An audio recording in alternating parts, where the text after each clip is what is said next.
Baik, terima kasih. Sebelumnya selamat malam Bapak dan Ibu sekalian. Saya minta waktu sebentar untuk bisa share screen.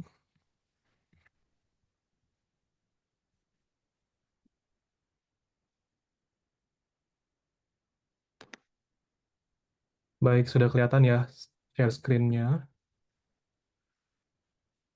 Oke, em, judul yang saya berikan ini agak berbeda dengan apa yang di ada di poster, tetapi sebenarnya intinya sama. Kenapa saya masukkan Artificial Intelligence and Data Science for Education? Karena deep learning itu sebenarnya adalah bagian dari artificial intelligence. Dan kenapa data science?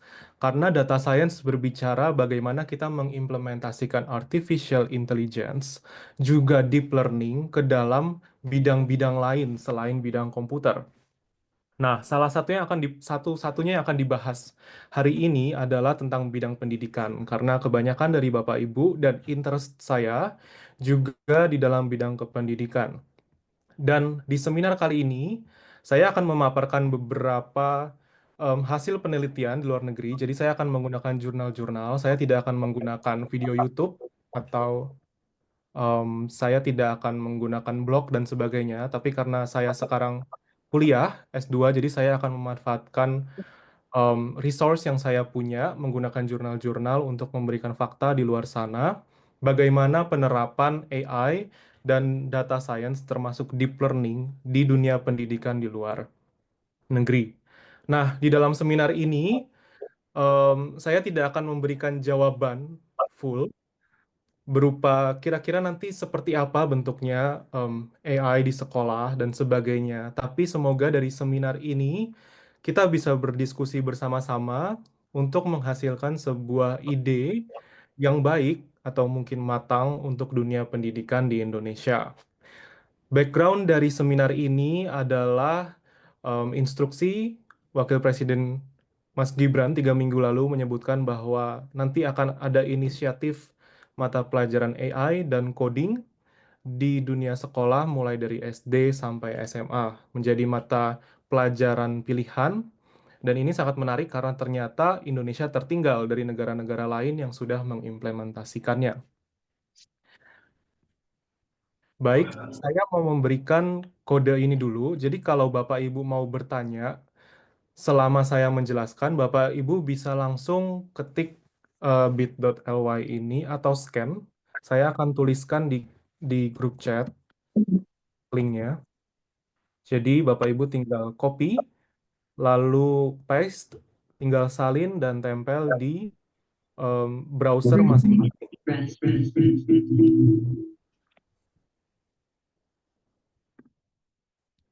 Baik, saya berikan waktu 30 detik. Ada di grup chat, kalau ada yang mau copy, bisa copy, langsung di paste di browsernya masing-masing, atau bisa scan QR code ini. Kalau ada kendala, boleh diberitahu.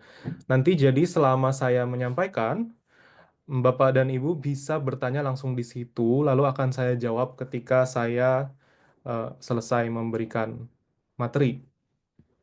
Begitu. Terima kasih. Semoga semua bisa mengakses Slido-nya. Sedikit perkenalan dari saya. Nama saya Yedi Jamesa Sirau Pramudito. Panggilannya Mesa, jadi Bapak Ibu boleh panggil saya Mesa. Biasanya kalau anak-anak, adik-adik mahasiswa atau adik-adik em, SD, SMP yang saya ajar gitu, biasa manggil Kak. Nah, saya sekarang sedang di Manchester, waktunya siang di sini, beda 7 jam. Saya mengambil data science, jurusannya data science tapi spesialisasi di business and management. Kenapa saya mengambil data science daripada mengambil artificial intelligence? Karena saya mau langsung punya implementasi di dunia selain dunia komputer. Nah, kenapa saya ngambil data science bukan artificial intelligence? Contohnya, kalau di slide berikut ini Bapak Ibu bisa lihat grafik ini menceritakan tentang em, di sumbu X ini adalah jumlah konsumsi coklat di seluruh dunia. Semakin ke kanan, semakin banyak. Nah, di sumbu Y ini, sumbu yang vertikal, ini menunjukkan jumlah pemenang Nobel per 10 juta populasi. Nah, lucunya di sini adalah semakin banyak konsumsi coklat di negara tersebut ternyata semakin banyak pemenang Nobel. Jadi kita bisa lihat ini kalau ditarik garis lurus, ini ke kanan atas artinya sebenarnya korelasinya tinggi. Kalau kita bisa lihat di sini, ini statistik ya. R ini korelasinya, P ini seberapa seberapa berpengaruh. Jadi lucunya di sini ternyata di Switzerland itu mereka konsumsi coklatnya banyak dan pemenang Nobelnya juga banyak. Tapi kalau misalnya di Jerman nih, ini di Jerman konsumsi coklatnya banyak, tapi pemenang Nobelnya sedikit. Dan ini yang membuat saya tertarik untuk mendalami data science karena saya bisa menemukan banyak hal yang ternyata bisa jadi faktor-faktor yang penting ketika kita mau mencapai sebuah tujuan tertentu. Apakah Indonesia harus memproduksi lebih banyak coklat dan makan lebih banyak coklat untuk mendapatkan lebih banyak penghargaan Nobel? Belum diuji. Tapi kalau ternyata iya, berarti itu mendukung grafik ini. Tapi kalau tidak, berarti itu tidak mendukung grafik ini dan tidak apa-apa sama sekali. Begitu. Ini hanyalah data dan ternyata datanya menunjukkan seperti itu. Oke, saya lanjut perkenalkan diri saya lagi. Pengalaman saya ada beberapa. Saya tidak hanya di dunia akademik, tetapi saya juga pernah di banking. Saya pernah 3 tahun di Maybank Indonesia bekerja sebagai data analis. Pekerjaan saya tidak jauh-jauh dari data. Saya menganalisis data, saya memproyeksikan pendapatan, saya memproyeksikan kira-kira ada berapa orang yang akan contohnya membayar kartu kredit atau menggunakan KPR, tapi di sisi lain kami juga memaksimalkan kesempatan untuk bisa memigrasikan pekerjaan di Microsoft Excel ke website. Dan itu salah satu proyek yang mungkin akan sangat berguna di sekolah dengan kalau sekolah mau melakukan berbagai efisiensi di dalam pekerjaannya. Lalu selama awal tahun ini, satu semester pertama tahun ini, saya pernah mengajar 25 mahasiswa dari dari Sabang sampai Merauke. Waktu itu ada 250 mahasiswa dibagi ke 10 kelompok, jadi saya memegang 25 mahasiswa S1 dan saya mengajarkan mereka Artificial Intelligence dan Data Science selama 4 bulan.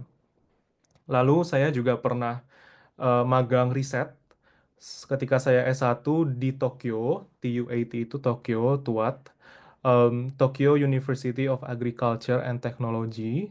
Saya waktu itu research tentang deep learning, tentang bagaimana saya bisa mengenal huruf aksara Jepang yang kuno dari kertas-kertas kuno yang bahkan sudah tidak terlihat tulisannya, tapi bisa dibaca supaya kita bisa mengenali sejarahnya. Bagaimana indahnya kalau kita bisa pakai itu untuk di Indonesia, kita bisa mengenal sejarah Indonesia dan kita bisa menarasikan kehebatan Indonesia ke kancah dunia untuk bisa menaikkan derajat Indonesia di mata dunia. Lalu yang paling lama itu saya pertama kali pernah internship sebagai data analis di Blibli.com, salah satu e-commerce yang terkenal dengan barang-barang elektronik dan sebagainya di Indonesia. Lalu saya punya visi jangka panjang yang saya masukkan ke dalam esai beasiswa LPDP saya. Sekarang saya sedang menempuh pendidikan data science di Manchester berkat beasiswa LPDP. Dan salah satu yang saya mau capai adalah adanya pendidikan yang inklusif menggunakan di sini bahasanya personalized learning experience. Apa artinya? Yaitu saya melihat bahwa satu guru bisa memegang 30 siswa. Apalagi di sekolah-sekolah tertentu ada yang memegang 40 siswa. Apa kabarnya siswa-siswa yang berada duduk di paling belakang dan tidak berani bertanya, atau bahkan siswa-siswa yang bahkan mereka sudah bertanya tetapi mereka tidak mengerti dan mereka membutuhkan waktu lebih, atau bahkan bagaimana dengan anak-anak yang sudah mengerti pelajaran saat itu tapi ingin belajar lebih banyak. Tentu saja seorang guru tidak bisa mengatasi semua kebutuhan siswa dari 1 sampai nomor 40. Makanya saya berinisiatif suatu saat mungkin AI bisa digunakan untuk mempersonalisasikan pembelajaran di sekolah sehingga ketika guru menyampaikan mata pelajaran dalam waktu 90 menit, contohnya, siswa-siswa bisa mengeksplor materi yang belum dimengerti atau lebih dari yang dimengerti sesuai dengan rekomendasi AI gitu. Sehingga AI bisa membantu pembelajaran di sekolah dan melengkapi kebutuhan mahasiswa. Maaf, kebutuhan siswa-siswa. Oke, ini agenda yang kita akan bahas hari ini agak banyak. Yang pertama, kenapa artificial intelligence dan data science. Kedua, saya akan menjelaskan sedikit artificial intelligence, machine learning, dan deep learning, konsepnya secara ringkas, karena kita tidak akan membicarakan hal-hal terlalu berbau IT hari ini. Lalu yang ketiga, saya akan membahas tentang artificial intelligence untuk K12. K12 adalah bahasa Inggrisnya, term di education untuk sebutan kelas 1 sampai kelas 12. Gitu. Lalu saya akan implementasi project. Kita akan coba bareng-bareng untuk bisa menggunakan data science di dunia pendidikan. Nanti saya akan mengenalkan langsung seperti apa kira-kira. Lalu saya akan memberikan suggestion, saya akan memberikan saran bagaimana guru-guru bisa belajar tentang AI sebelum misalnya nanti di tahun ajaran yang baru 2025 bisa ada mata pelajaran AI di mana sebenarnya mata pelajaran AI itu bisa meningkatkan atau memberikan nilai tambah sekolah sehingga eh, murid-murid bisa tertarik gitu. Oh, ternyata di sekolah itu ada pelajaran AI-nya, ada pelajaran data science-nya. Mereka lebih tertarik, bisa jadi lebih tertarik karena ada nilai tambah tersebut. Lalu yang terakhir saya akan menjawab berbagai pertanyaan yang Bapak dan Ibu sampaikan di kolom Slido atau di kolom chat Zoom ini juga tidak apa-apa. Baik, untuk yang pertama, sebelum saya lanjut, saya akan menggunakan full bahasa Inggris di slide-nya, tetapi saya akan mengucapkannya dalam bahasa Indonesia. Kenapa? Karena sampai saat ini pembelajaran AI dan data science itu menggunakan bahasa Inggris dan sulit untuk ditranslasikan atau diterjemahkan ke dalam bahasa Indonesia. Sehingga mau tidak mau kita harus pelan-pelan belajar mengerti dan menggunakan bahasa Inggris untuk menjelaskan apa itu AI dan term-term apa saja yang ada ketika kita sedang menjelaskan AI. Mengapa belajar AI di umur-umur pertama? Baik, em, sebentar. Oke, saya waktu itu S1 masuk teknik elektro. Ini cerita sebentar. Dan waktu itu kenapa saya masuk teknik elektro adalah karena saya mau membuat Iron Man. Gitu. Ternyata tidak semudah itu. Itu cuma imajinasi belaka gitu. Nah, tapi yang saya pelajari dari Iron Man itu Tony Stark yang berada di dalam kostum Iron Man sebenarnya dia tuh sedang dilindungi oleh jubah atau kostum yang sangat kuat. Dan itu seperti AI di zaman sekarang.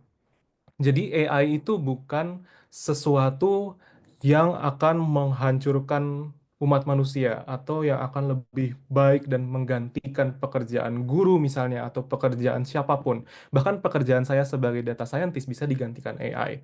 Tapi ternyata tidak seperti itu. Justru AI itu bisa membantu kita untuk menggunakan kapasitas kita lebih baik lagi. Nah, bagaimana sih caranya? Dengan AI itu bisa membantu meningkatkan pengetahuan kita. Contohnya, kita bisa mengetahui lebih banyak lagi karena AI mengumpulkan informasi untuk kita. Lalu secara emosional, AI juga bisa membantu kita untuk mengerti bagaimana sih sebenarnya konteks yang ada di sekitar kita. Lalu AI juga bisa melihat secara lebih luas apa sih yang ada di depan kita karena kita mungkin hanya melihat dari satu sudut pandang tapi AI bisa menggunakan teknologinya untuk memberikan kita sudut pandang dalam hal-hal lain. Misalnya kita sedang mengajarkan sesuatu tentang ilmu fisika. Lalu ketika kita menjelaskan tentang gaya atau kita menjelaskan tentang energi, AI bisa membantu menambahkan informasi ke kita apa sih sejarahnya tentang eh, Isaac Newton misalnya atau bagaimana sih sebenarnya ini digunakan dan sebagainya. Sesuatu yang mungkin tidak ada di dalam buku tetapi bisa dijelaskan oleh AI dan sangat mudah untuk mendapatkannya. Di sini ada beberapa hal yang saya bold. Yang pertama adalah digital literasi. Literasi itu adalah seperti tidak semua anak belajar matematika dan mengerti matematika, tidak semua anak punya kesempatan untuk belajar membaca, bahkan ada yang buta huruf sampai SD dan SMP. Tapi sebenarnya itu adalah masalah lama yang harusnya sudah diselesaikan sejak lama. Kenapa? Karena masalah saat ini sudah bukan tentang literasi huruf dan angka, tetapi literasi tentang digital atau melek teknologi. Kalau Bapak dan Ibu memperhatikan, bulan ini adalah bulan terakhir generasi Alpha akan lahir. Jadi 10 tahun lagi yang ada di sekolah Bapak Ibu adalah generasi Beta. Generasi Beta adalah generasi yang lahir dari bulan depan sampai mungkin 10 atau 15 tahun mendatang. Dan mereka sudah bisa belajar angka, bisa membaca huruf dari teknologi. Tapi apakah mereka melek teknologi dan mereka bisa menggunakan teknologi dengan baik, itu hal lain yang juga harus diperhatikan. Pertama tentang digital literasi, kita perlu memberikan digital literasi kepada anak-anak. Yang kedua adalah interdisciplinary learning. Jadi sekarang yang sedang tren adalah bukan S1 psikologi, S2 spesialis psikologi atau apa, lalu S3 psikologi lagi. Tidak. Bahkan di jurusan saya itu ada yang S1-nya politik atau S1-nya sejarah, dan mereka sekarang ngambil data science. Dan juga ada yang dulu ekonomi lalu mengambil bidang kedokteran dan selanjutnya. Justru itu yang meningkatkan daya saing human resource atau daya saing sumber daya manusia yang menjadi sangat penting di dunia saat ini karena orang-orang tidak melihat, tidak hanya melihat seberapa dalam spesialisasi Anda, tapi orang-orang juga membutuhkan seberapa jauh elaborasi spesialisasi Anda ke dalam bidang-bidang lain. Contohnya saat ini saya sedang belajar data science, tapi mata kuliah pilihan saya adalah human resource. Tapi esai yang saya pilih adalah sustainability. Sustainability itu renewable energy, energi terbarukan, dan sebagainya. Kenapa? Karena saya mikir ketika saya belajar AI atau data science, lalu ketika saya mikir bagaimana sih human resource atau daya manusia bisa tetap dimanfaatkan di masa depan, tidak tergantikan oleh robot. Saya bisa melihat itu dari sudut pandang sustainability atau keberlanjutan. Bagaimana caranya kita bisa melakukan keberlanjutan sumber daya manusia walaupun kita harus bekerja sama dengan AI. Dan itu kita bisa belajar dari bagaimana energi terbarukan diciptakan dan bagaimana industri-industri menggunakan energi terbarukan, beralih dari energi yang kotor, fosil fuel, batu bara dan sebagainya, ke energi-energi yang terbarukan. Itu sangat menarik dan bisa diimplementasikan di human resource. Lalu yang ketiga, selain digital literacy dan interdisciplinary learning atau pembelajaran interdisipliner, yang ketiga adalah sebenarnya anak-anak, apalagi generasi alpha dari tahun 2010 sampai 2024 dan generasi beta selanjutnya, mereka sebenarnya punya kapabilitas untuk mengerti basic function atau mengerti fungsi-fungsi dasar dari AI. Hanya saja mereka membutuhkan kesempatan belajar yang sesuai dengan umur mereka. Nanti saya akan memberikan contohnya. Begitu. Jadi Bapak dan Ibu tidak perlu takut ketika mengajarkan AI karena saat ini pembelajaran AI banyak sudah disesuaikan untuk umur-umur dini. Begitu. Tidak mesti langsung belajar statistik, tidak mesti langsung belajar coding, tidak. Tapi ada banyak platformnya. Baik. Em, saya lanjut. Nah, Ini sedikit penjelasan tentang apa itu AI dan sebagainya. Oke, sebentar.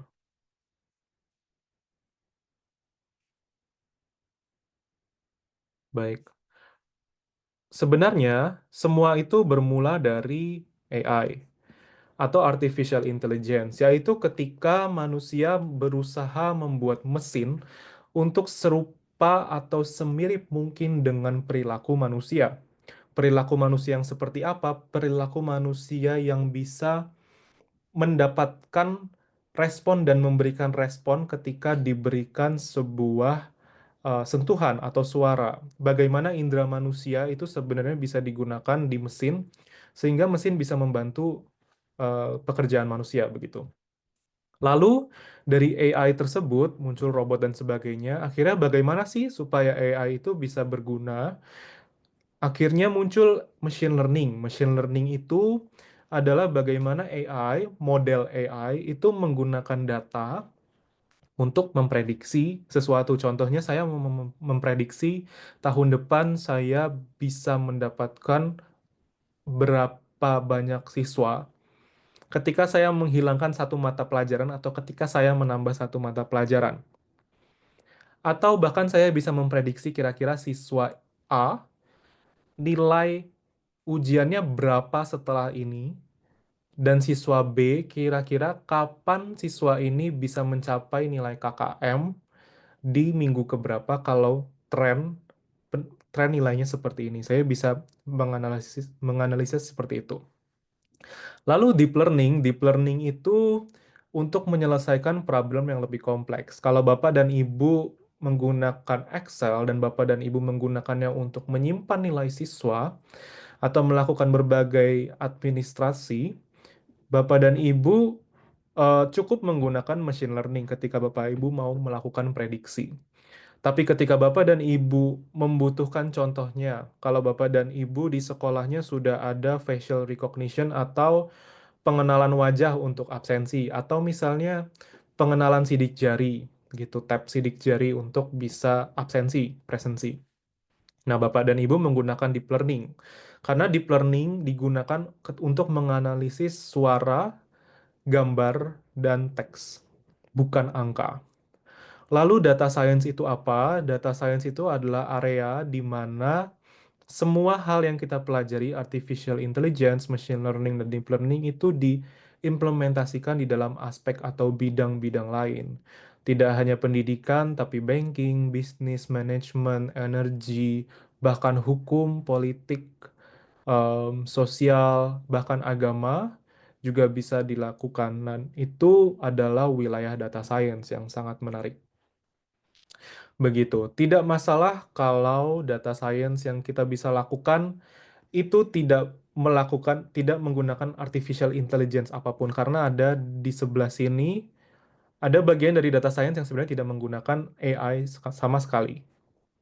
Gitu. Nanti saya akan mempraktekkan dan itu tetap data science. Tapi dalam cakupan yang lebih besar, data science akan membutuhkan AI, machine learning, dan deep learning.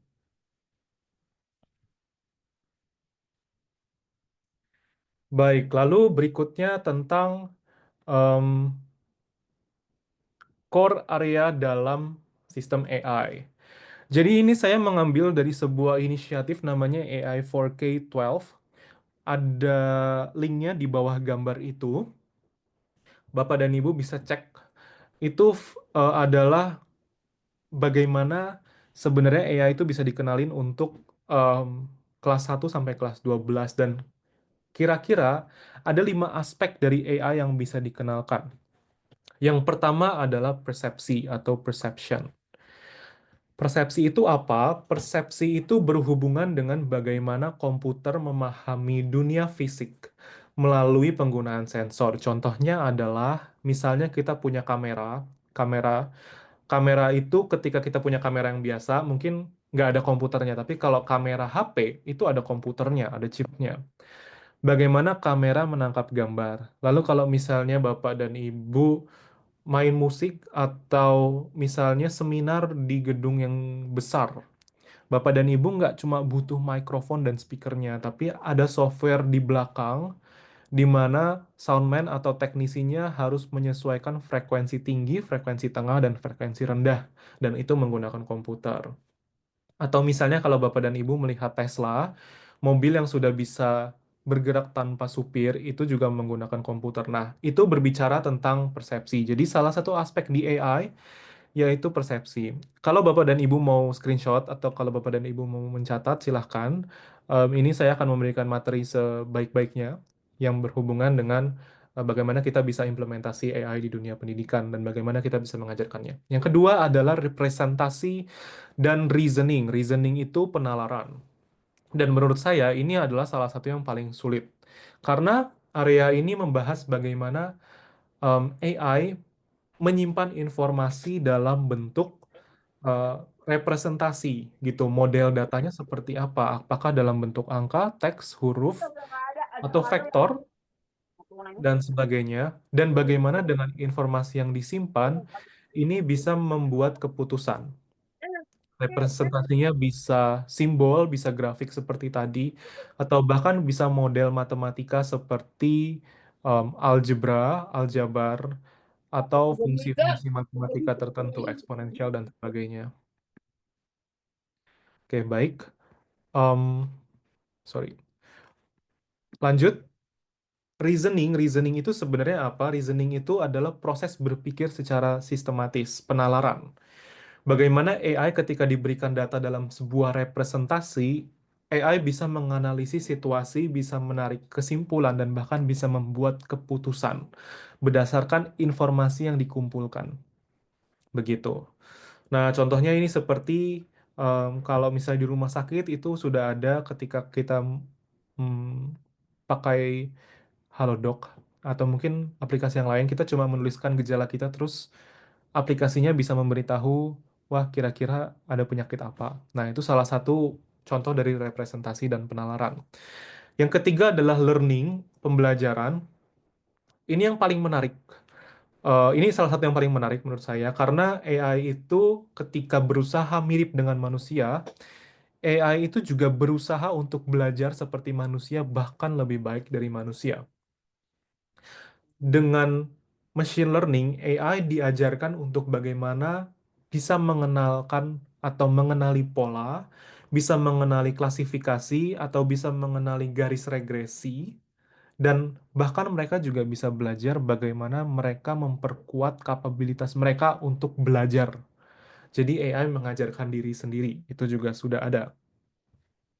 Nah, contohnya pembelajaran ini ketika Bapak Ibu buka Netflix atau misalnya buka Spotify atau paling ini buka YouTube. Ketika Bapak Ibu buka satu video, bukankah ketika Bapak Ibu buka YouTube lagi ada rekomendasi-rekomendasi video lain yang serupa dengan apa yang sudah Bapak Ibu buka sebelumnya. Nah, ini bagaimana AI belajar dari perilaku Bapak Ibu.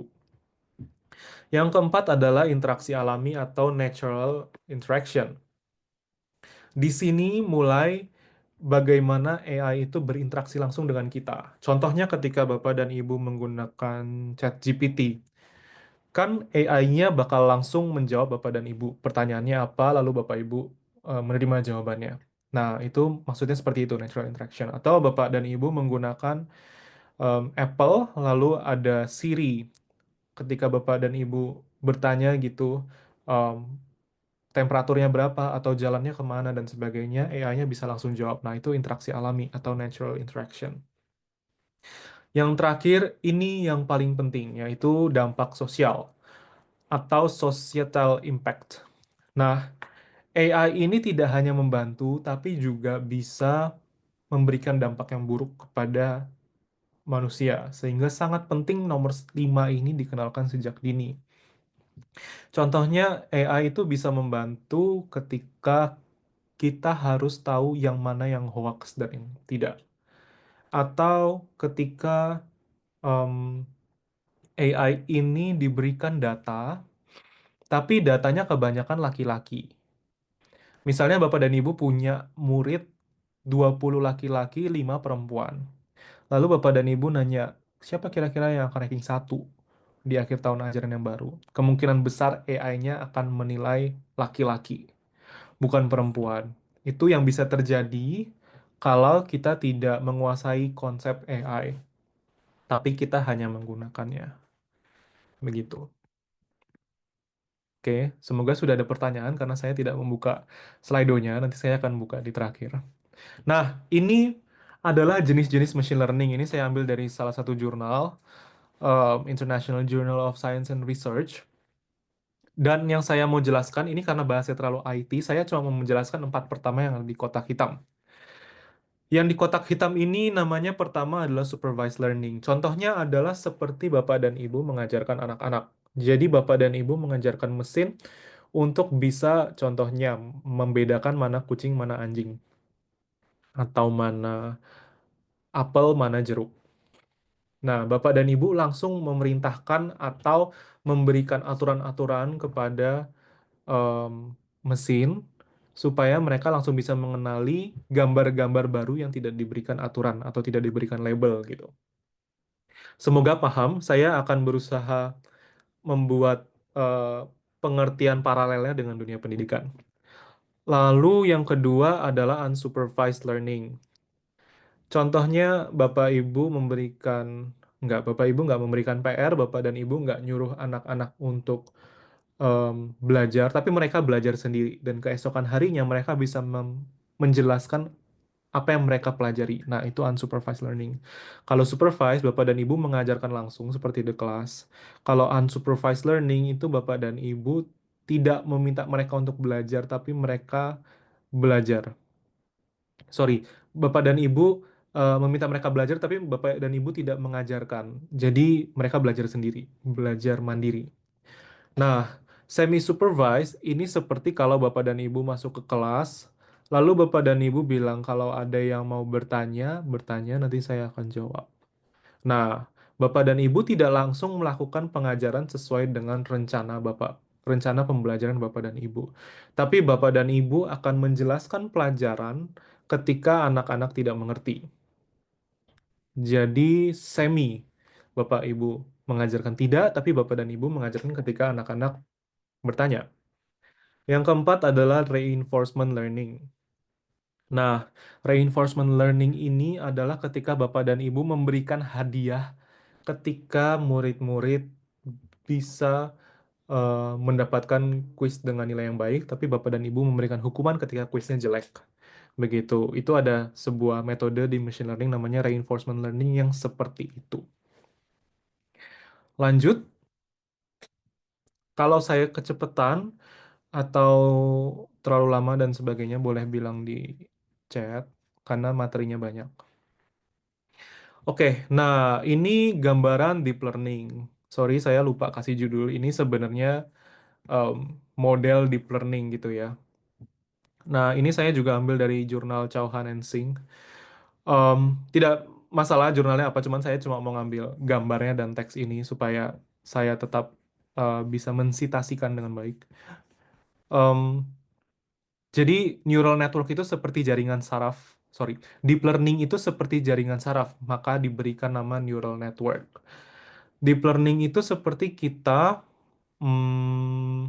melihat sebuah benda. Contohnya saya di sini nggak ada kucing, tapi saya di Indonesia kucing banyak banget. Ketika saya pulang, saya masih bisa tahu yang mana yang kucing, yang mana yang bukan kucing. Nah, deep learning itu membantu artificial intelligence untuk mengerti gambar, teks, dan audio. Caranya bagaimana? Mereka akan memecah gambar tersebut ke dalam sebuah vektor, begitu. Vektor itu seperti matriks gitu ya. Isinya angka-angka, lalu mereka masukkan ke dalam input, dan mereka akan pecah ke dalam hidden layer ini, layer yang tersembunyi, untuk mereka proses kira-kira karakteristik kucing itu seperti apa. Contohnya karakteristik kucing punya kumis, atau misalnya ekornya panjang dan sebagainya, gitu. Tapi kalau anjing seperti apa? Nah, itu dilakukan di dalam hidden layer ini, lalu eh, di output layer ini mereka akan, deep learning akan memberitahu bagaimana mereka bisa mengenali berdasarkan karakteristik yang ada dalam hidden layer. Sorry, satu menit.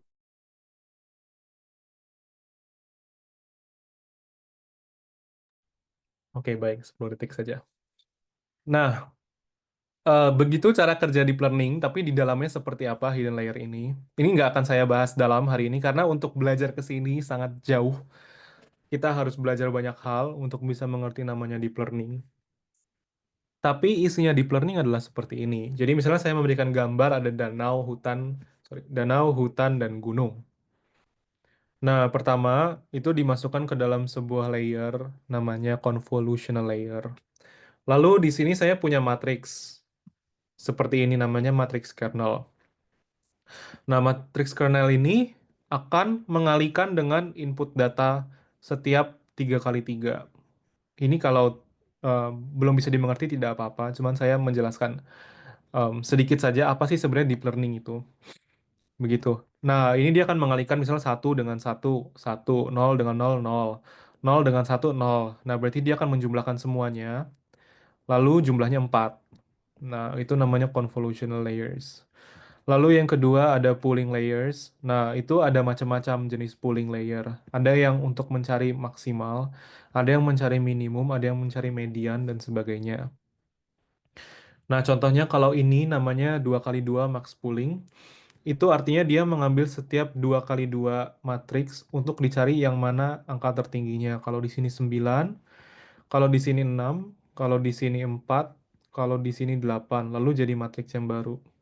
Intinya deep learning itu bagaimana caranya dengan masukan atau input yang kompleks, mereka deep learning bisa mengambil karakteristik sesimpel mungkin sebagai perwakilan atau representasi ketika deep learning harus mempelajari gambar-gambar yang lain.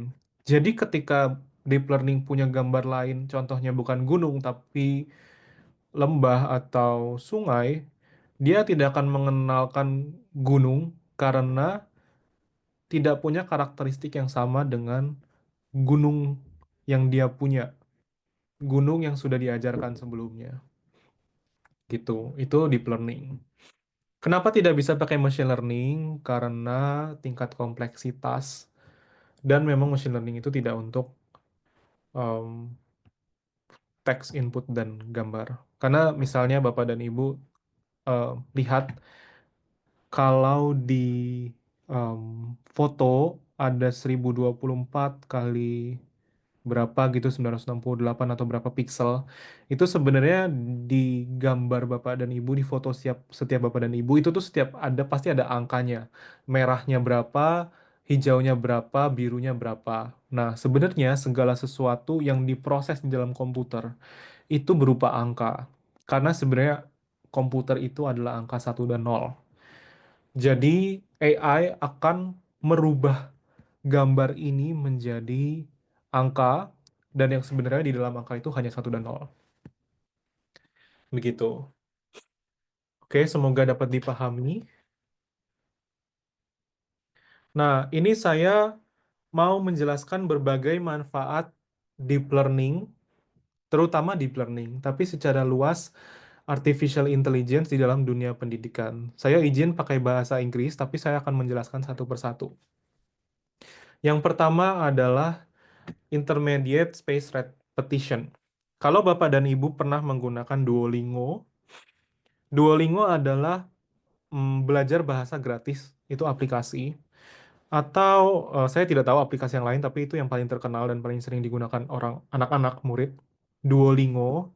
Saya tulis di chat supaya Bapak dan Ibu mungkin bisa cek nanti di aplikasi di handphone. Ya, di situ saya belajar bermacam-macam bahasa dan sangat membantu. Nah, di Duolingo itu AI-nya akan mengetahui ketika Bapak dan Ibu tidak bisa kata tertentu di bahasa yang sedang Bapak Ibu pelajari. Dan kata itu akan diulang-ulang sampai Bapak dan Ibu bisa mengerti ketika sedang diuji oleh aplikasi Duolingo-nya. Nah, itu adalah intermediate space repetition namanya. Jadi, bagaimana sih aplikasinya di dunia pendidikan dengan AI, dengan intermediate space repetition ini, aplikasi AI dapat membantu siswa untuk mengingat materi yang sering mereka lupa. Jadi misalnya Bapak dan Ibu taruh AI di sebuah aplikasi atau di sekolah gitu, ada portal atau websitenya. Lalu Bapak dan Ibu bisa kasih ujian yang tidak dinilai, tapi ujian untuk anak peserta didik setiap hari. Lalu peserta didiknya bisa menguji dirinya sendiri dan mereka bisa tahu kira-kira yang mereka belum paham apa. Nah, hal-hal yang mereka belum paham itu akan diuji lagi oleh AI di kemudian harinya sampai anak-anak itu bisa mengerjakan soal-soal itu. Begitu efisien bukan? Karena Bapak dan Ibu tidak perlu membuat latihan soal baru atau tidak perlu ketemu tatap muka dengan siswanya. Tetapi siswanya bisa belajar sendiri dan siswanya tahu bagian mana yang sebenarnya dia belum kuasai. Gitu. Saya tidak akan masuk ke dalam bagaimana kalau di dunia pendidikan ternyata semua anak dapat nilai yang sangat tinggi, lalu guru harus menaikkan level soalnya. Itu soal lain gitu ya. Saya tahu ada jurnal yang membahas itu dan ada berbagai diskusi yang bagaimana metode penilaian siswa, apakah harus diambil di mediannya, diambil normal distribution lalu diambil di median, atau sebenarnya itu nggak apa-apa kalau ada siswa-siswa yang nilainya di bawah KKM, atau sebenarnya kalau nilai siswa kebanyakan di atas KKM berarti soalnya tidak bagus. Itu ada banyak diskusi seperti itu. Saya suka ngomongin itu gitu sampai S2 saat ini juga sangat menarik. Tapi di luar itu, deep learning bisa membantu mengetahui di mana letak siswa belum mengerti. Begitu. Oke. Lalu berikutnya ada virtual facilitators. Seperti em, kalau Bapak dan Ibu ke bank, nanti bisa saja ketika menerapkan AI di dunia pendidikan, em, kita bisa membuat semacam robot virtual atau virtual assistants gitu untuk memberikan pengumuman atau informasi-informasi yang sering diulang kepada siswa. Gitu, bisa memberikan pengumuman atau pertanyaan rutin siswa, misalnya buka tutup sekolah atau seperti aturan peminjaman ruangan dan sebagainya. Itu daripada siswa menghubungi guru yang sama dan bisa se- 100 siswa per tahun menghubungi guru yang sama dan guru yang sama harus menjawab hal yang sama, itu bisa diserahkan kepada AI. Sehingga guru yang biasanya menjawab itu bisa melakukan hal-hal yang lain yang tentunya saya yakin masih banyak gitu. Dan bisa memberikan panduan belajar tambahan gitu. Lalu berikutnya ini secara cepat ada personalized learning yang saya em, jadikan visi jangka panjang saya, yaitu misalnya saya punya siswa, dia bisa seni tapi dia nggak bisa matematika. Nah, bagaimana caranya dia bisa mengerti matematika tapi tidak harus mengikuti 100% cara pembelajaran matematika di kelas. Contohnya kalau belajar matematika hari ini, belajar tentang geometri, lalu minggu depan harus belajar tentang apa ya, algebra, atau kebalik, algebra dulu lalu geometri. Sedangkan ketika sudah masuk ke geometri, saya belum mengerti algebra, siswa saya belum mengerti algebra. Nah, tentu saja si AI itu nanti bisa mengenali, oh ternyata dia belum bisa algebra. Jadi ketika di kelas dia belajar geometri, dia di rumah juga bisa belajar algebra dan dibantu sehingga tidak kehilangan arah dan tahu kira-kira di dalam lingkup algebra itu mana yang kira-kira masih harus diperkuat pemahamannya. Lalu berikutnya ada um, AI powered anti-cheating systems. Ini sangat menarik ya soal kecurangan.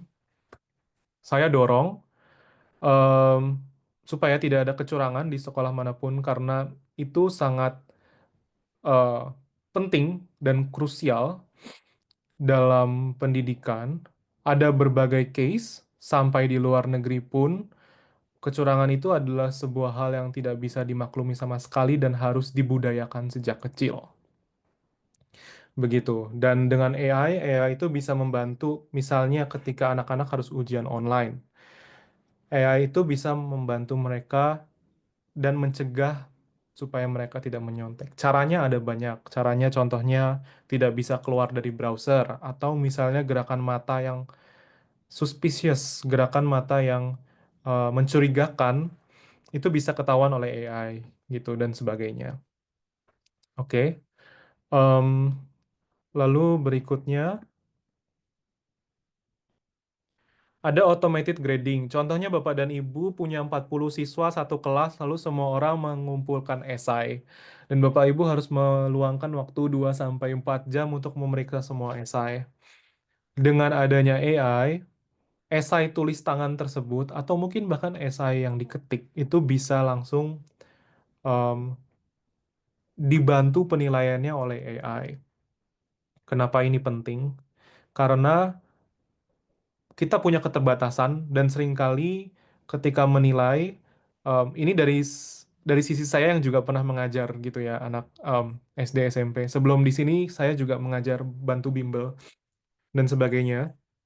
Jadi saya punya pengalaman bagaimana kalau misalnya banyak gitu. Lalu semakin ini juga ada penelitiannya, semakin ke belakang nilai kita bisa semakin bias. Contohnya kita bisa menilai anak pertama itu dengan sangat spesifik, tapi ternyata ketika kita sudah sampai anak ke-30, kita tahu bahwa oh ternyata kapabilitas anak-anak itu masih sampai sini dan kita nggak bisa memberikan nilai terlalu rendah. Jadi nilai anak yang terakhir bias, tapi nilai anak yang pertama tidak bias.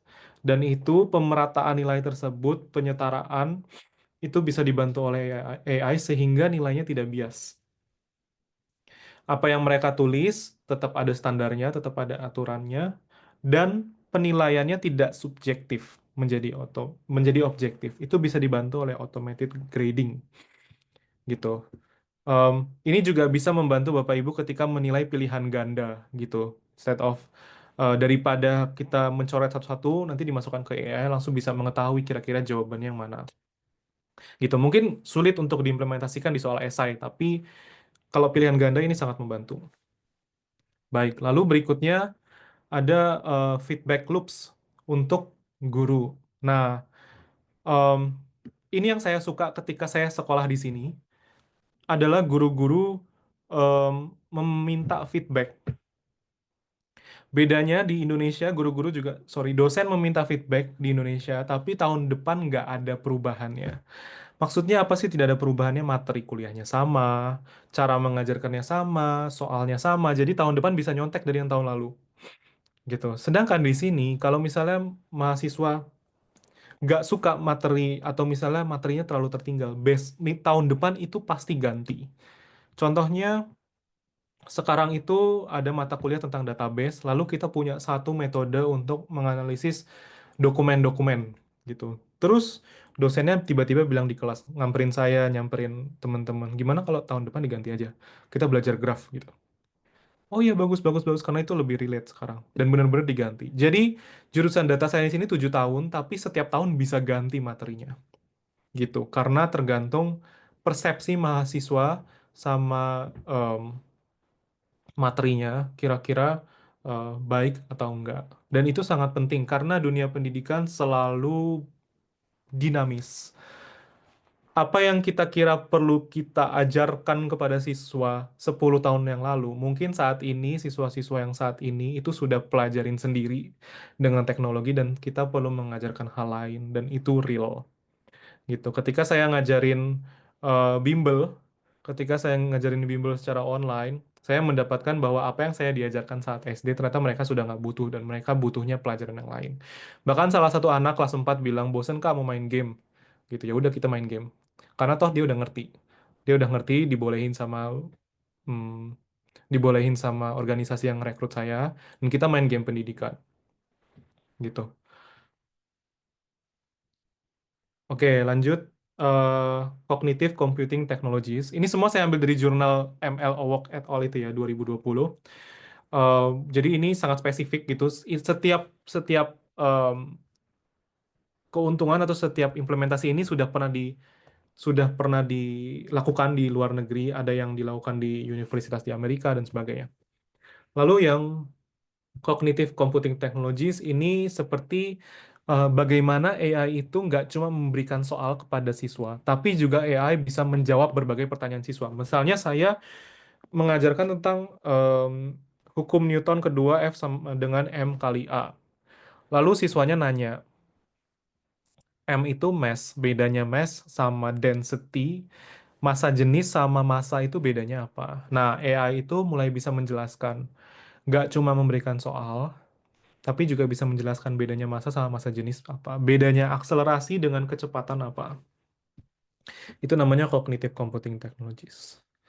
Lalu dua terakhir ada adaptive learning. Adaptive learning itu contohnya seperti personalized learning di atasnya. Tapi begini, ketika kita mengimplementasikan AI, AI itu bisa memberikan rekomendasi. Contohnya, em, saya udah bisa ngerjain soal 10. Terus AI-nya bisa nanya, kamu mau soal yang lebih susah atau enggak? Nah, ketika AI bisa membantu memberikan soal yang lebih susah, anak itu punya kapabilitas lebih dan anak itu punya kesempatan untuk bisa berkompetisi di lingkungan yang lebih tinggi. Saya punya pengalaman ketika SMA, saya mau ikut Olimpiade Fisika, tapi saya nggak tahu bahannya dari mana. Dan tiba-tiba em, diuji gitu, 50 anak diuji. Dan yang keterima cuma berapa, dan saya yakin mereka tuh pasti udah dari tahun sebelumnya yang sudah tahu. Jadi istilahnya saya pengen masuk tapi saya nggak tahu belajar dari mana, saya nggak tahu diajarin siapa dan sebagainya. Tapi dengan AI itu bisa membantu dan secara jangka panjang pasti sangat bagus untuk meningkatkan daya saing. Lalu yang terakhir ada data akumulasi dan personalisasi. Ini menarik karena research-nya masih banyak. Intinya bagaimana kita bisa mempelajari kebiasaan belajar siswa. Kita bisa memahami pola belajar mereka. Caranya bagaimana? Ini sangat tinggi, bisa didiskusikan, sangat menarik, tapi bisa kita lakukan di lain waktu. Saya lanjut dulu, karena ternyata sudah 1 jam. Saya punya masih banyak materi, dan berikutnya ini tentang literasi AI. Saya cepat aja. Literasi AI ini berbicara tentang apa saja sih yang kita perlu ajarkan supaya anak-anak itu bisa mengetahui apa sih itu AI. Yang pertama kita harus bisa menjelaskan konsepnya. Konsepnya seperti tadi saya menjelaskan apa itu machine learning, deep learning, dan sebagainya. Yang kedua kita harus bisa menjelaskan aplikasinya itu bagaimana. Speech recognition itu bagaimana ya bisa mengenali suara, lalu robotik, lalu mesin pintar gitu. Nah, yang terakhir yang mm, paling penting menurut saya adalah etika, um, AI ethics. Itu kita berbicara tentang challenge-nya bagaimana, lalu safety atau keamanannya bagaimana. Bayangkan kalau Bapak dan Ibu lihat siswa-siswa, terus tiba-tiba mereka foto Bapak dan Ibu, terus fotonya dimasukin ke ChatGPT. ChatGPT-nya nyimpen foto Bapak dan Ibu, sehingga suatu hari ada orang lain yang nanya, apakah robot ChatGPT mengenal nama ini, which is maksudnya adalah nama bapak dan ibu. Terus robotnya bisa langsung menjelaskan ini adalah bapak ini sekolah di sini, bukankah itu menyeramkan? Gitu. Nah, etika AI itu sangat penting karena kita harus mau tidak mau belajar bagaimana cara menggunakan AI secara bijak untuk kebermanfaatan dan kemaslahatan bersama. Sehingga AI itu bisa digunakan untuk kebaikan, bukan untuk eh, merugikan. Oke, ini juga berbicara tentang privasi, tentang security. Jangan sampai karena mereka tahu data yang dimasukkan tidak aman, mereka jadi tidak mau menggunakan AI atau machine learning. Jangan sampai ketika kita tahu data kita diminta oleh organisasi tertentu atau dimasukkan ke dalam sebuah aplikasi, kita tahu itu nggak aman, kita jadi nggak mau bersentuhan dengan AI. Oke, ini saya ada yang menarik setelah ini. Nah, ini adalah contoh pembelajaran yang Bapak dan Ibu bisa lakukan. Jadi kalau Bapak dan Ibu mau search, ini sebenarnya saya mau praktekin tapi waktunya tinggal sedikit. Jadi Bapak dan Ibu boleh search, ada namanya AI for Ocean, ada Teachable Machine, sama ada Quick Draw. Nah, itu Bapak dan Ibu bisa lihat di Google. Lalu em, platform itu bisa membantu Bapak dan Ibu mengajarkan bagaimana itu AI. Gitu. Bentar, 10 detik. Oke. Nah, em, apa sih yang harus diajarkan ketika kita menggunakan platform-platform ini? Nah, yang pertama adalah bagaimana AI memilih dataset. Lalu bagaimana AI mendapatkan datanya. Lalu bagaimana algoritma AI itu bekerja. Dan yang terakhir adalah hasilnya apa setelah kita memproses data melalui AI. Kira-kira itu. Nah, ini adalah contoh bab di dalam sebuah kurikulum AI. Jadi misalnya Bapak dan Ibu mau mengenalkan AI yang dihubungkan dengan proteksi em, samudra. Nah, kan Bapak dan Ibu biasanya kan punya tabel seperti ini kan buat buat struktur pembelajaran. Nah, kita bisa juga bikin seperti ini. Jadi learning goals-nya, tujuan pembelajarannya adalah supaya bisa mengenali, ini saya translate, bantu translate, mengenali konsep pemrosesan data oleh AI. Bagaimana menghasilkan em, hasil dari informasi-informasi yang tersedia dengan AI. Lalu bagaimana mengaplikasikan konsep AI ketika mengambil keputusan. Atau bagaimana memahami konsep eh, ketika kita mau eh, memberitahu AI itu sebenarnya jawaban ini itu benar atau error gitu. Nah, material yang digunakan itu tidak selalu mahal atau sulit, tidak mesti ada iPad, tidak mesti ada robot. Bahkan Bapak dan Ibu bisa menggunakan kertas, gambar, dan menggunakan materi yang daur ulang gitu.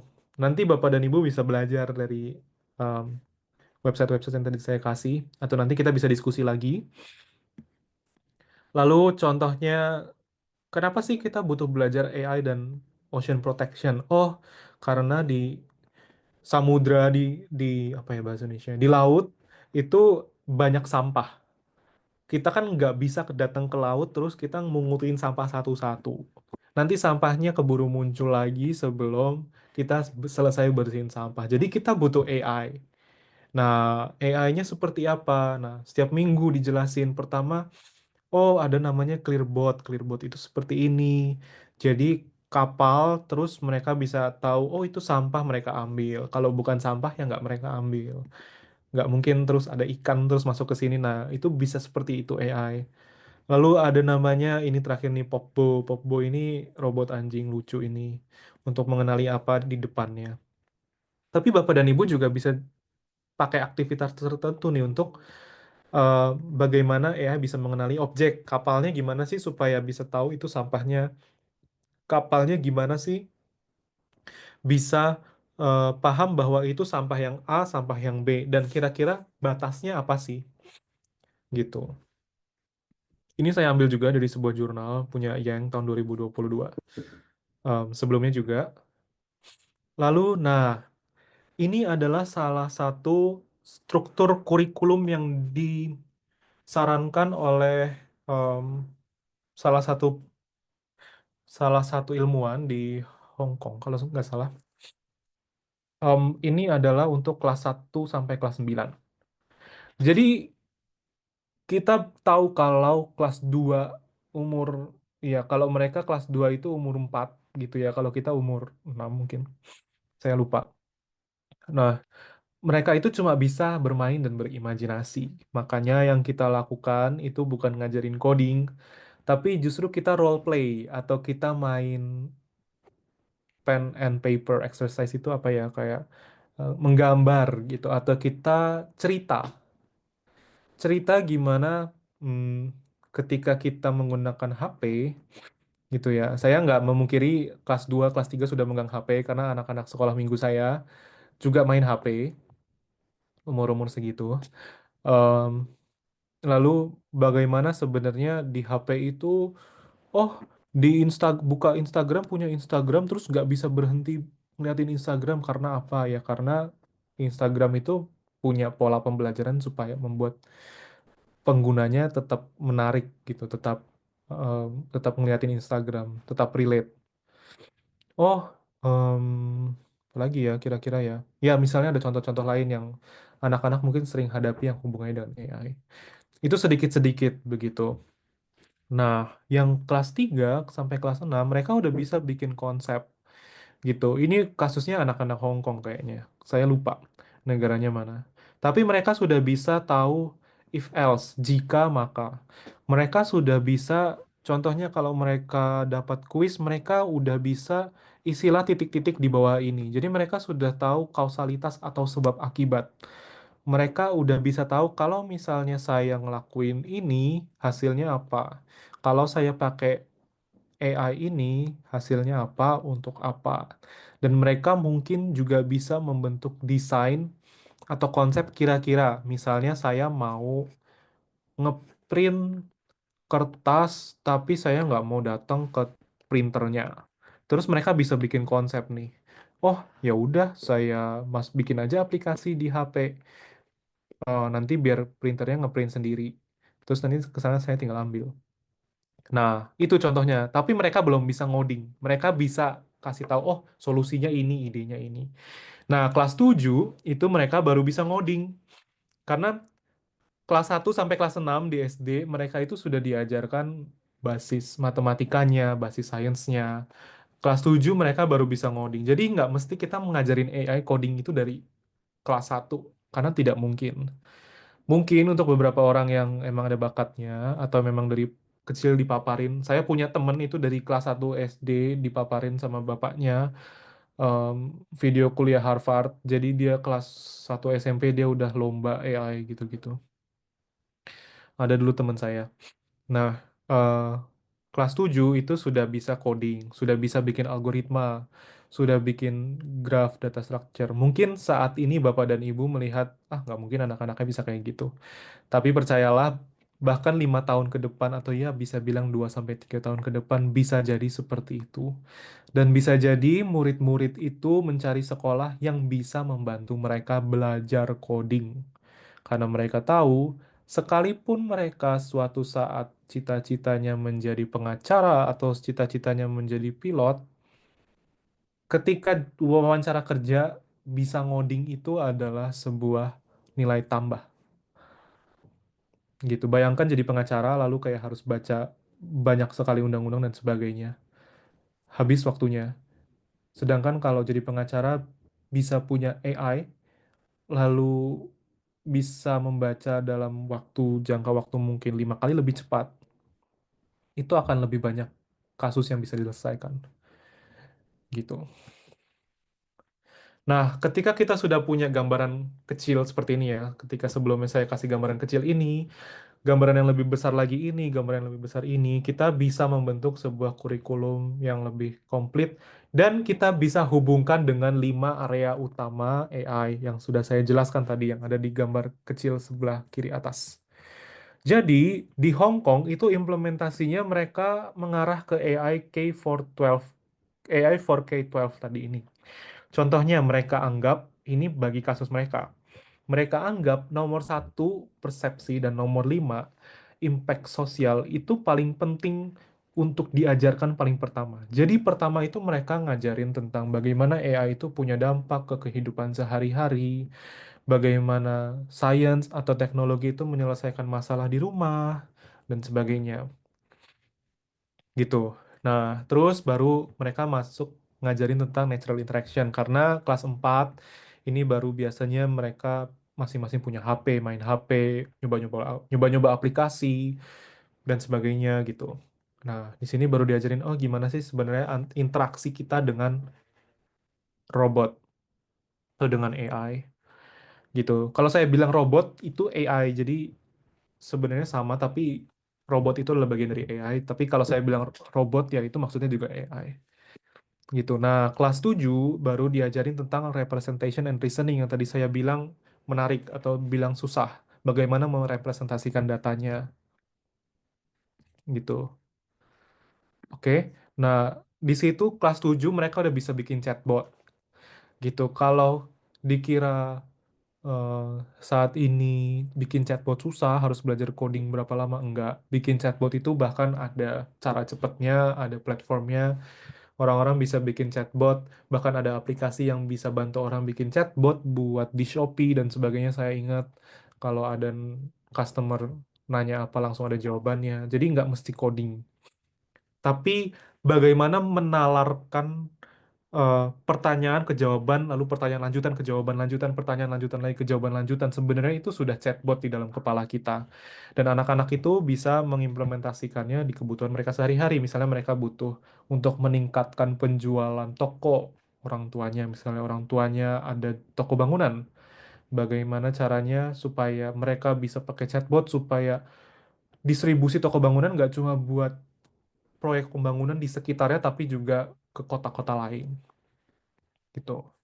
Nah, baru kelas SMA baru diajarin yang lebih susah, bagaimana desain algoritma, bagaimana menyelesaikan sebuah masalah ber apa ya, masalah komputer yang lebih IT dan sebagainya.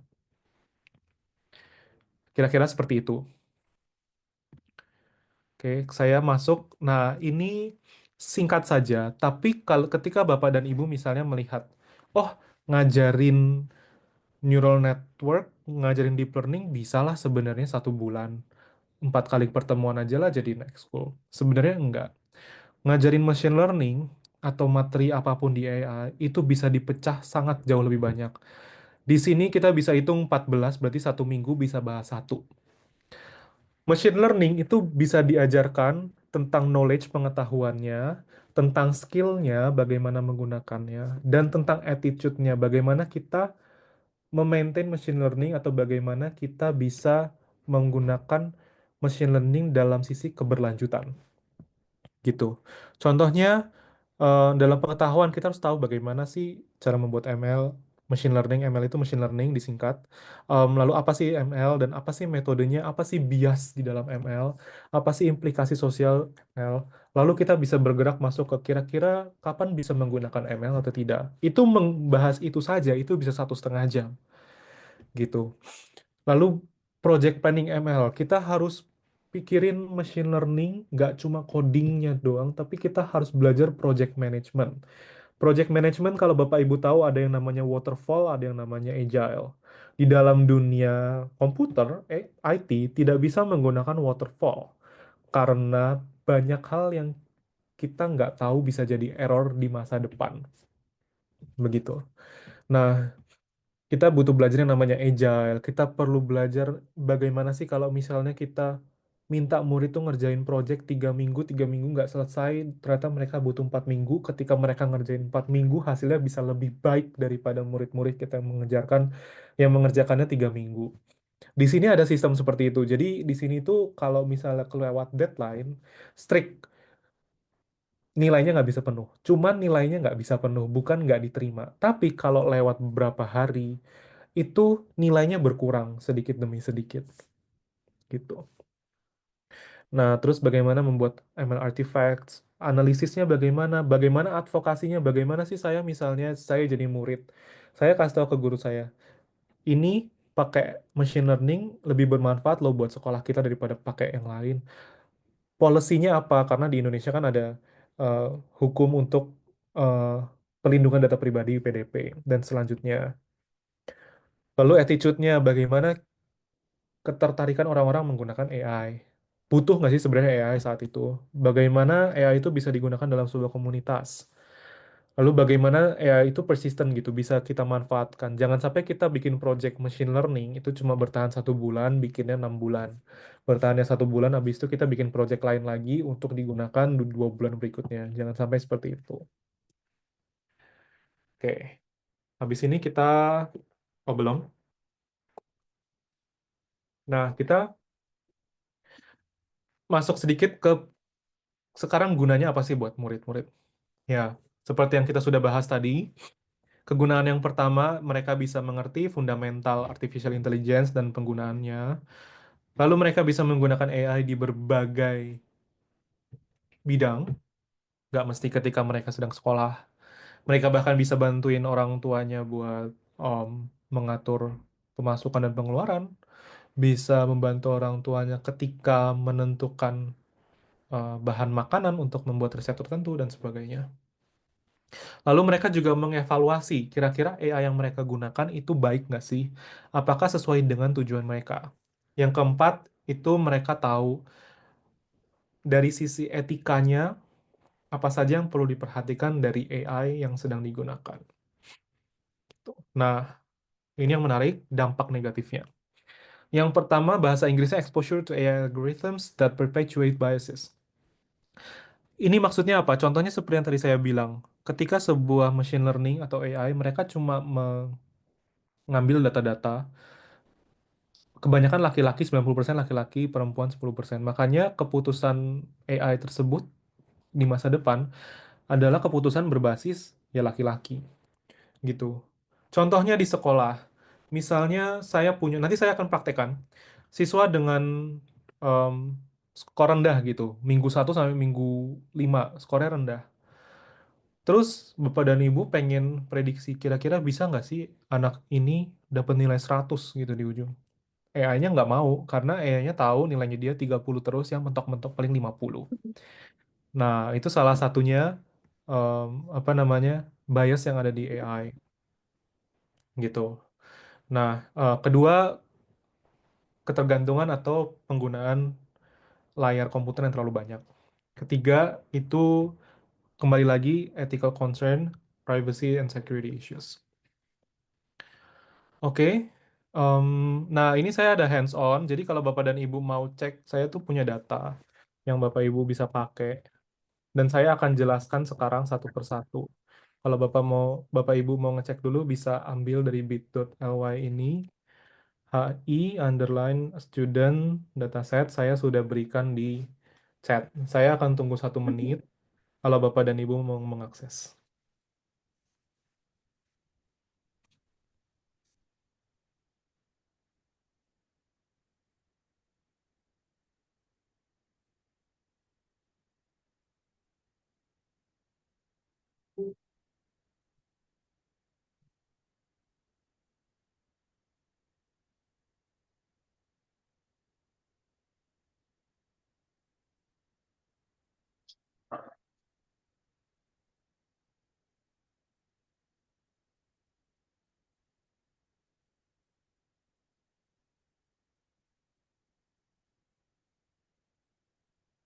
Oke, yang Bapak Ibu lihat adalah di Google Spreadsheet Bapak dan Ibu bisa download gitu ya.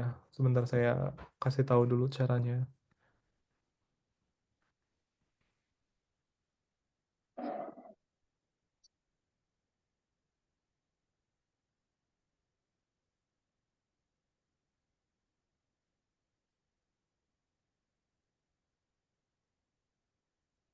Jadi Bapak dan Ibu bisa download ini. Di atas ini ada file, lalu ada download Microsoft Excel gitu. Nanti Bapak Ibu bisa download, itu bisa langsung dibuka di komputer Bapak dan Ibu sekalian. Oke, em, semoga paham. Kalau tidak paham, nggak apa-apa, nanti bisa diajarkan lagi di lain waktu atau kita masih bisa kontak by email dan sebagainya. Tidak masalah. Nanti saya akan kasih tahu email saya untuk diskusi selanjutnya. Em, Nah, saya gimana sih caranya bisa bikin nama sebanyak ini? Namanya siapa sih? Ya ini pakai AI juga Bapak dan Ibu. Nilai-nilai ini juga AI yang bikin. Jadi saya bikin dataset ini, itu AI semua yang bikin. Jadi ini bukan real.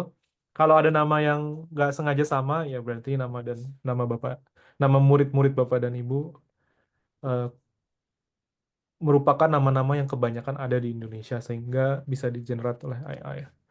Nah, selanjutnya saya mau menjelaskan kenapa ada 3 dataset di sini. Baik. Em, yang pertama adalah yang saya mau kasih lihat, kita misalnya punya nama anak-anak gitu, dari 1 sampai 300 ini saya bikin. Nah, terus kita punya nilai mereka dari minggu 1 sampai minggu 15. Nah, ketika kita punya nilai seperti ini, sebenarnya kita bisa langsung kayak, oh lihatin nih anak-anak, siapa yang nilainya jelek di bawah 50. Tapi sebenarnya kalau kita belajar Excel, Excel itu bisa untuk visualization. Ini saya ajarkan dari yang paling mudah. Jadi kalau udah ada bapak dan ibu yang bisa, eh, bagus. Tapi saya akan bergerak dari yang paling mudah sampai yang paling susah, paling sulit, advance. Nah, ini saya suka kalau saya menghadapi dataset seperti ini. Misalnya saya lihat dengan conditional formatting, lalu saya berikan seperti ini. Jadi saya tahu nih ketika, oh si Ketika si Lukman ini nilai jeleknya ketika di mana sih? Oh, di mata pelajaran pertama, kedua, dan 14 gitu. Oh, berarti saya harus membantu Lukman buat bisa belajar minggu pertama, minggu dua, dan minggu 14 gitu. Saya tipikal orang yang kalau punya anak murid nggak bisa yang minggu keberapa, ya saya akan bantu gitu. Dan ketika saya tahu data ini, saya tahu materi yang mana yang dia tidak bisa gitu. Entah diberikan remedial dan sebagainya gitu. Nah, em, contohnya siapa lagi? Rizal. Oh, ternyata di 78. Jadi setiap anak itu ternyata beda-beda. Nah, tapi saya juga mau lihat trennya. Ini saya belum menjelaskan, saya lupa. Jadi saya sedang menjelaskan bagaimana penerapan data science gitu ya. Yang pertama di Excel dulu, tapi nanti ada sisi ngodingnya sedikit. Nah, em, oke. Nah, ini misalnya saya mau lihat nih bedanya Lukman, Rizal, sama Maya. Nilainya gimana sih? Lalu saya ke sini. Lalu saya lihat aja dari grafik ini. Nah, ternyata yang paling pertama itu tuh yang paling bagus Rizal. Tapi walaupun nilai mereka berbeda-beda, bahkan si Lukman tuh jelek banget nilai bawahnya 51. Tapi ketika terakhir, mereka tuh sebenarnya bisa mengerjakan, bisa apa ya, bisa mengerti. Dari sini saja saya udah bisa cerita gitu. Kalau sebenarnya anak-anak ini tuh nggak apa ya, bukan berarti ketika misalnya saya cek, oke, ini fungsi untuk saya tahu nilai rata-ratanya.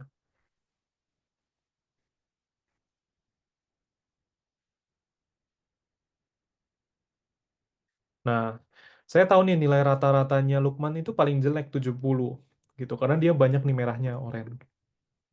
Tapi sebenarnya saya tuh bisa loh naikin Lukman ini ke Rizal karena Rizal lebih banyak hijaunya. Dan ketika Lukman merah, Rizal hijau. Berarti saya bisa apa dong? Daripada saya datengin Lukman terus saya ngajarin Lukman, saya bisa bilang ke Rizal, Rizal kamu ajarin Lukman minggu pertama gitu. Kamu ajarin Lukman minggu ke 14. Nah, nanti kita cari lagi nih, misalnya ini nih, Lukman nggak bisa minggu ke-7 sama minggu ke-8. Tapi Maya bisa minggu ke-7 sama 8. Nanti kamu diajarin ya sama Maya minggu ke-7 sama minggu ke-8. Supaya nanti ketika UAS, mereka bisa dapat ya minimal 77 semuanya. Gitu. Jadi dari sebuah data ini saja, saya menggunakan Excel yang biasa ada di setiap komputer Bapak dan Ibu. Saya bisa langsung membuat keputusan yang tidak menyulitkan saya sebagai guru, tapi memberikan dampak atau manfaat baik kepada siswa-siswa. Gitu. Nah, ini contohnya. Contoh yang pertama, menggunakan data science, menggunakan Excel dengan platform yang paling mudah, dengan platform yang kita semua punya di komputer kita masing-masing. Nah, tapi gimana ceritanya? Ini kan cuma satu pelajaran. Ini misalnya cuma pelajaran matematika. Gimana kalau pelajarannya banyak ada 15? Dulu zaman saya ada 15.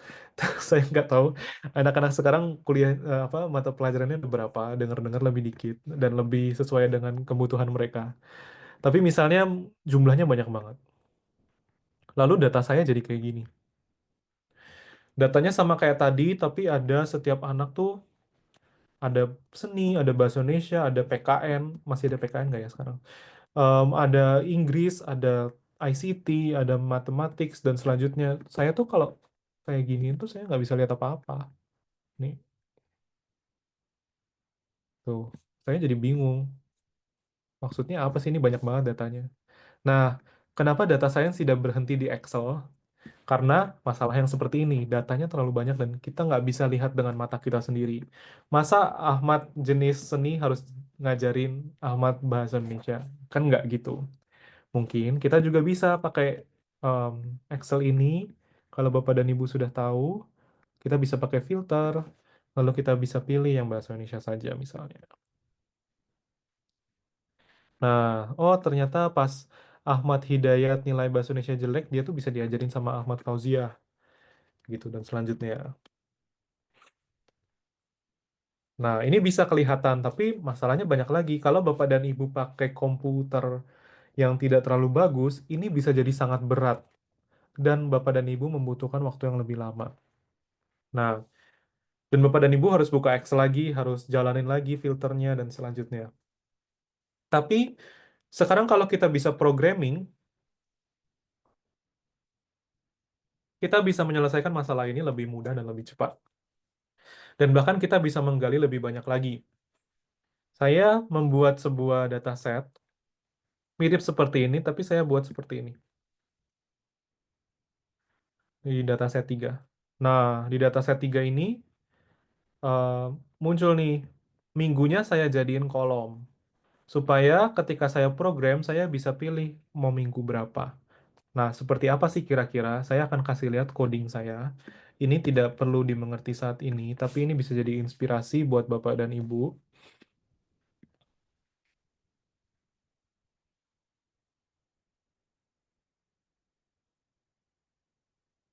Oke. Nah, ini contohnya ini saya udah coding, jadi saya langsung jalanin aja. Kalau saya coding ulang nanti takut lebih lama dan kita harus namanya coding itu kita nggak bisa ngelakuin sekali. Kalau yang ngelakuin sekali itu canggih banget, tapi seringkali ada bug-nya, ada errornya, itu biasa.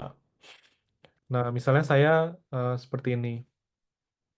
Terus saya lihat, oh, yang tadi nama-nama itu saya udah punya semua. Ya, seperti ini. Ada nama-namanya. Misalnya saya mau, oh, namanya si Ahmad Fauzia.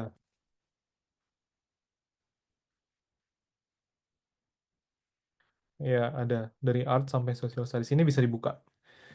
Nah, terus saya di dalam machine learning, itu di dalam AI, di dalam data science, itu kita bisa melakukan namanya pre-processing. Jadi saya mau ganti ini daripada week, supaya saya gampang analisisnya, saya ilangin semua nama weeknya.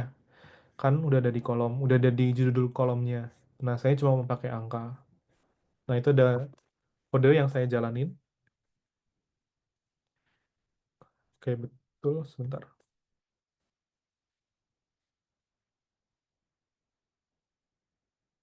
Oke. Em, lalu saya mau lihat, nah saya langsung punya pertanyaan, kira-kira mata pelajaran yang mana yang paling susah, yang mana yang anak-anak paling bisa mengerti dan sebagainya. Saya langsung bisa lihat dalam satu grafik seperti ini. Saya langsung bisa bilang kalau ini namanya box plot Bapak dan Ibu dan nanti one day kita bisa bikin sebuah seminar tentang data visualisasi. Jadi di sini mengatakan kalau oh ternyata yang paling sedikit nilai rendahnya itu agama, matematika, bahasa Indonesia. Dia cuma titik-titik kecil. Dia garisnya itu nggak sampai bawah sini. Titik-titik kecil ini namanya outlier. Jadi cuma orang-orang tertentu aja yang nilainya jelek gitu. Nilai yang paling bagus apa sih? Nilai yang paling bagus itu biasanya yang ini. Ini namanya median. Dia yang paling tinggi siapa. Nah, ini kita nggak kelihatan, tapi kemungkinan besar yang seni dan IPS gitu, social study. Nah, terus dengan programming, jadi misalnya kalau Bapak dan Ibu eh, buka Excel harus buka lagi, terus kita harus ini saya nggak kelihatan gambarnya, sebentar.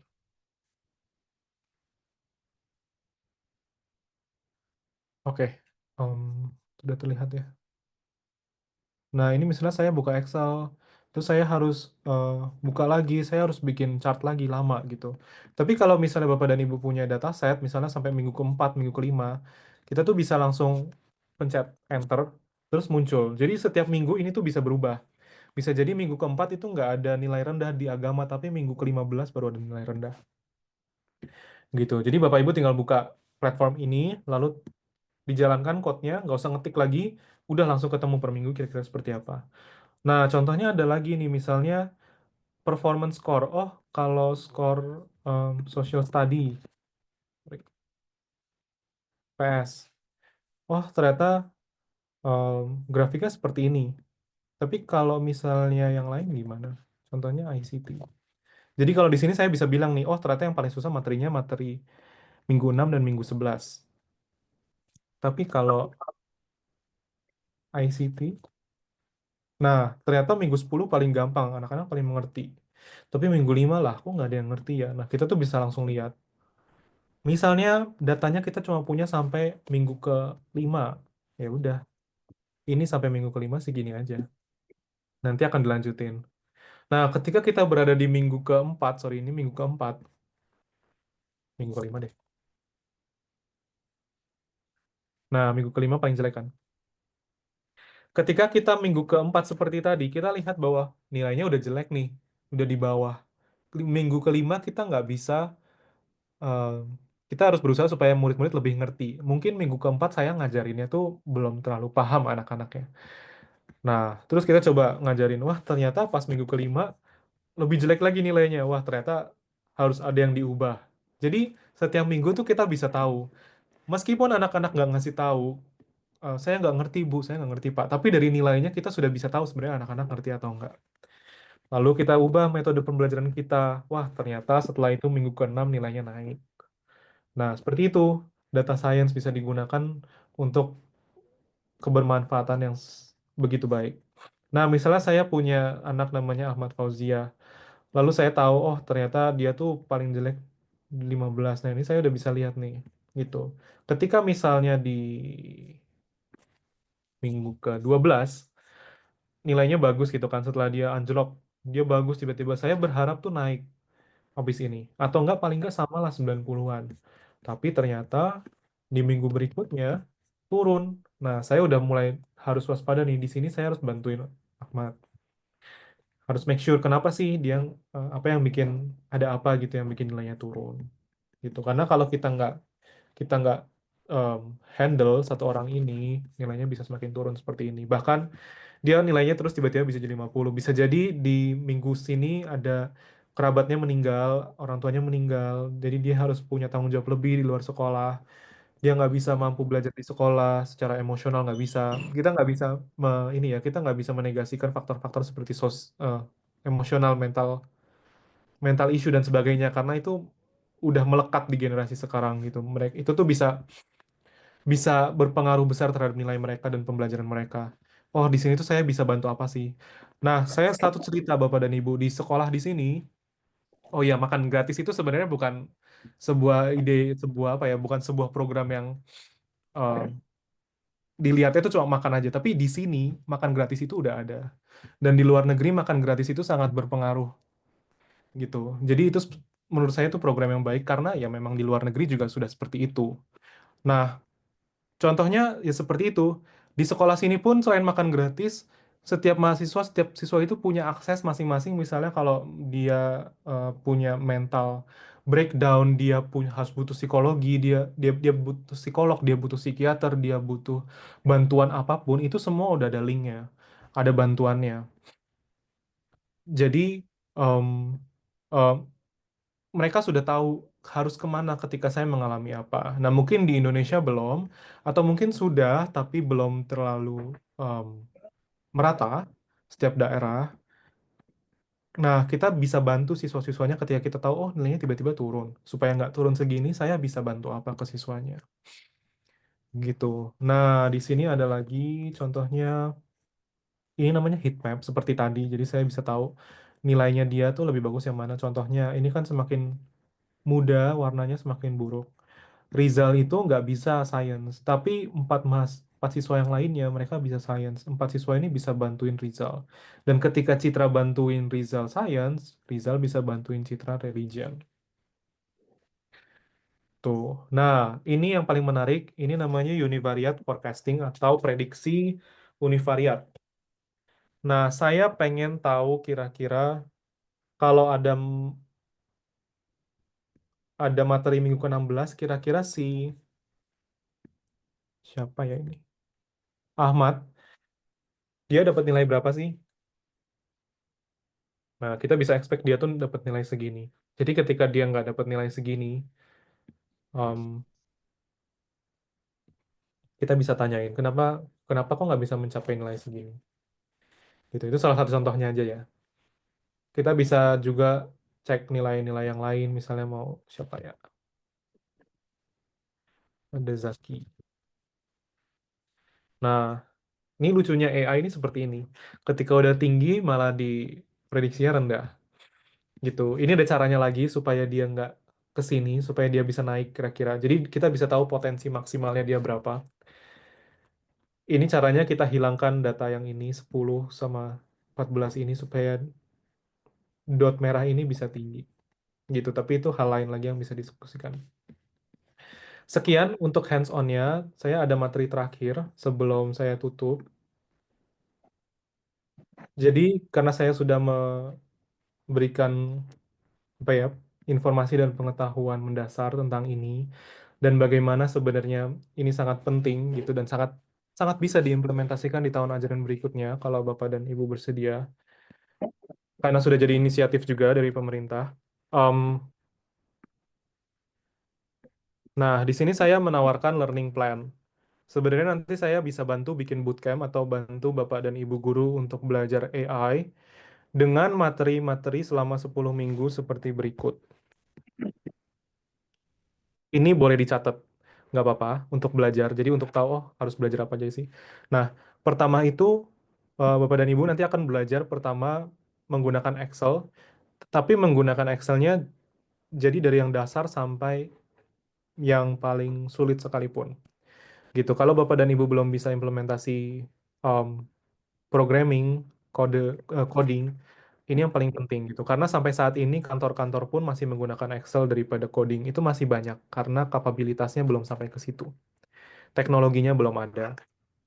Tapi cepat atau lambat, kita akan harus menggunakan coding. Karena arahannya adalah untuk belajar coding. Jadi minggu kedua itu akan belajar coding seperti yang saya lakukan tadi.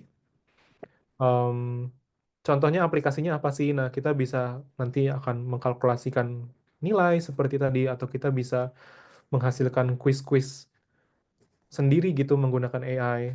Jadi kita nggak perlu ngetik kuisnya, tapi AI-nya nanti yang nulis kuisnya sendiri gitu untuk bantu belajar. Jadi ini setiap week ini ada kegunaan untuk kegunaan guru dan kegunaan murid. Lalu abis itu kita belajar tentang database. Database ini penting supaya kita tahu kalau misalnya saya punya data di Facebook atau saya punya data di WhatsApp itu disimpannya bagaimana sih? Kalau di Twitter kita bisa ternyata ada orang-orang yang ngomongin sekolah saya di Twitter atau di Instagram. Saya tahu database-nya seperti apa, jadi saya bisa lihat nih, oh kira-kira orang-orang ngomongin apa ya, gitu. Nah, terus ini secara overview aja ya. Lalu minggu keempat saya bisa ngajarin tentang bagaimana kita membersihkan data, gitu. Karena realistis, data itu tidak pernah bersih dan pasti ada yang perlu banyak diperbaiki. Jadi untuk menghasilkan insight atau result yang baik, kita harus pastikan bahwa data yang kita gunakan itu sudah bersih, gitu. Nah, lalu ke lima. Contohnya data bersih ini gimana sih kalau bukan di coding gitu? Contohnya kalau misalnya saya punya project liatin kecamatan hari 1 sampai hari 30. Saya ngeliatinnya hmm, kecambahnya itu minggu ke hari ke-15 itu kok bisa lebih pendek daripada hari ke-13 gitu. Nah, itu kan datanya data kotor tuh. Mungkin penggarisnya saya kurang naik, kurang kurang turun, atau misalnya ternyata kondisinya lagi hujan atau apa. Nah, itu bisa salah satu merupakan untuk cleaning data. Nah, minggu kelima itu bagaimana kita bisa bercerita dengan data. Ini sangat penting. Kenapa? Saya kemarin ketemu Pak Gita Wirjawan dan ketemu Pak Bagus Mulyadi. Pak Gita Wirjawan itu terkenal ya dengan podcast Endgame ya.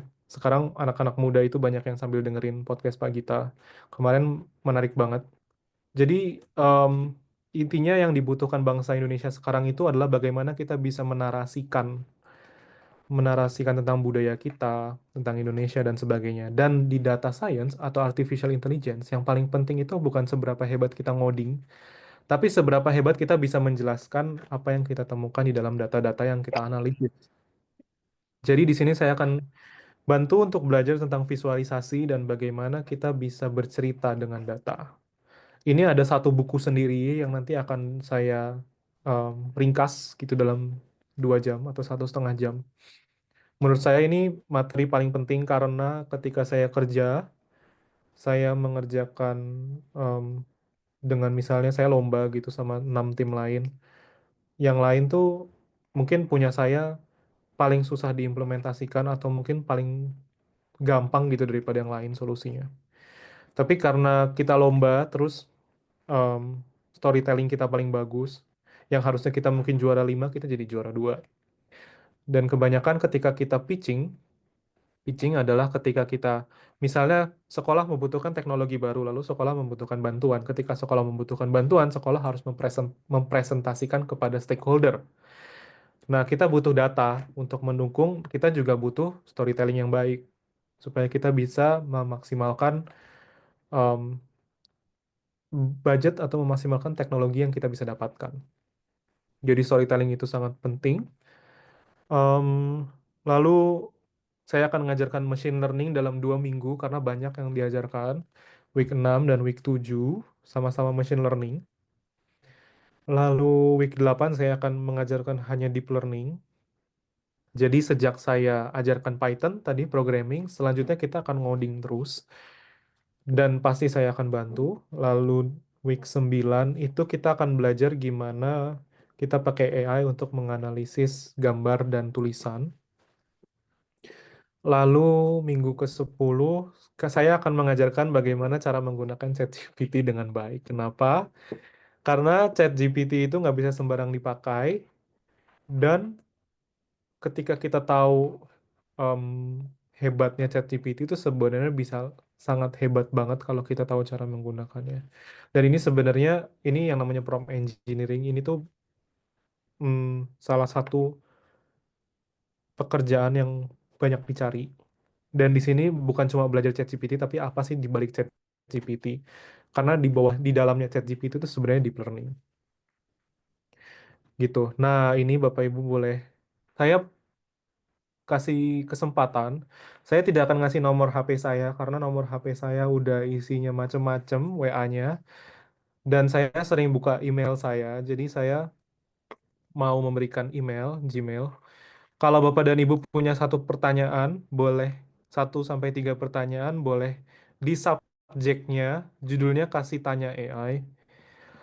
Tapi kalau Bapak dan Ibu mau request Zoom sama saya untuk mendiskusikan hal-hal tertentu terkait dengan implementasi AI di bidang pendidikan, saya terbuka. Tapi tagarnya diganti diskusi AI. Ini cuma supaya saya bisa membedakan. Ini eh, ini metode yang sering digunakan di sini. Jadi kalau saya mau ngubungin dosen, saya ada tagarnya masing-masing kalau saya butuh apa dari dosen. Jadi kalau Bapak dan Ibu mau hubungin saya, bisa lewat email ini. Misalnya kalau kita uh, akan banyak ngobrolnya, kita bisa langsung baru ke WA.